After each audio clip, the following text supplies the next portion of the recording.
Dairying is something I always wanted to do.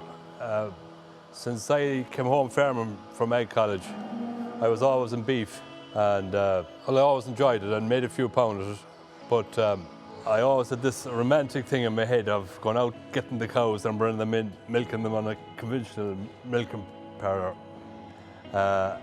For the last 5 years about, I've been weighing up a lot of the options. And with the quota going and less money out of beef and a lot of hard work, I decided it was time to jump ship and become a dairy farmer. I built up my beef herd so that I was in a stronger position for getting loans, and then when the time came, it was still going to be a conventional milking parlour, the robot. I always saw it as too expensive and that I was mad in the head to be even thinking about it. But I found out that when I did all the pricing, if I got a milking parlour that would give me the information that I'm getting off the robots, there wasn't much in the difference. The costs of the robots are generally an awful lot less than what people think once they look into it. The top specification robot costs about €45 per day on 10-year hire purchase. But for that, you're getting your cows milked 2 to 3 times per day. You have an automatic feed to yield system, so you're targeting the feed to the ladies that need it most. You have automatic heat detection, so it'll tell you when a cow is in heat, and it'll tell you the best time of day to serve her, so huge benefits for farmer in heat detection and monitoring and managing the fertility of his herd. You also have full milk recording, so for every cow, every milking, you will have an indication of her butterfat, her milk protein, her milk lactose, and also her somatic cell count, which is tremendously useful information for all farmers these days. Going with robots over the conventional was a smaller, cheaper build. For the conventional milking parlour, I'd have to build a collecting yard and another tank, wider roads, more fencing, more troughs, 3 times more on the wiring expenses.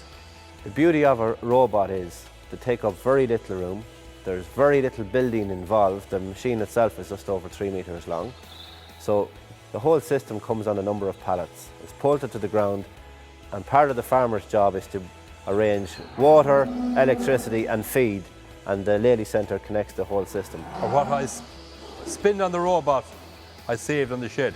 One of the reasons I chose robot was from going to open days and watching videos and things, I always knew the land was laid out well for the A-B system. The way you'd organise your farm for grazing with milking robots is you divide your grazing block into 2 sections, typically called A and B. So you will be farming 2 grazing blocks every day. So for 12 hours, cows are in paddock A, and at any point during that 12-hour period, they can walk out of the open paddock, down a cow track or the farm lane, into the shed to be milked by the robot. When they are milked, they are going to a system that either sends them back to where they came from or to fresh grass. They are not allocated fresh grass after every milking. That's based on time. So every 12 hours, the system diverts the cows to fresh grass. So over the course of 24 hours, cows have grazed out 2 blocks. Another big reason I went for the robot was I have very hilly land, and if you had 120 cows in a paddock, in evening time or morning time when it come to milking, the whole herd would be waiting at the gap in one bunch, and on a wet night they'd come running down the hill and plough the land. And with the robots, they come one at a time at their leisure, nobody rushing them and no poaching. The robot process, well, if you were to start at the starting point with the cow in the field, a major difference would be that the paddock is always open. So a cow can leave the paddock at any time and walk into the yard to the robot to be milked. There's a collar around her neck that's used for identification. So if the robot is empty, she can enter the robot. The collar around her neck identifies that she's due to be milked, allowing the robot to dispense her whatever amount of concentrate she is due, depending on her yield. The arm then swings under the cow. The brushes then brush the teats. Once the teats are thoroughly brushed, then the cups attach to the teats. A big differentiator with the way the robot milks a cow is every quarter is milked individually. So what you will notice is as the quarter is empty, the cup is taken off. So one of the reasons farmers with robots have a lot lower incidence of mastitis and a lot lower somatic cell counts than traditional systems is because there's no over milking and there's no under milking. Once the last cup comes off, and the cow is properly milked, then the teats are accurately sprayed. All the information on the cow health is downloaded from her collar. Then the front of the robot opens and the cow is allowed out the yard and then with access back to grazing. When I come over in the mornings, the first thing I do is go to the robot and look at the collect cow list. It'll tell you any cow that's gone over 8 hours since she was milked, and then I look at the other health to tell you anything that was wrong during the night, any cow that's any problems. If that's okay, just clean the laser, change the milk socks, wash around it. Then I walk out through the cows to the field, change the fence. From the day before, open a new gate, close the old gate, then go over to where the cows are from the night before, check them, then back down to the robot again and then feed the calves. The main difference between the beef and dairy, I thought, was economy to scale, where the more suckler cows you had or the bigger you got in beef, not necessarily the more profit you made. The more you had, the more work there was, the more losses you had, the harder it was to do everything. And with dairying, the more you had, the more you make per head.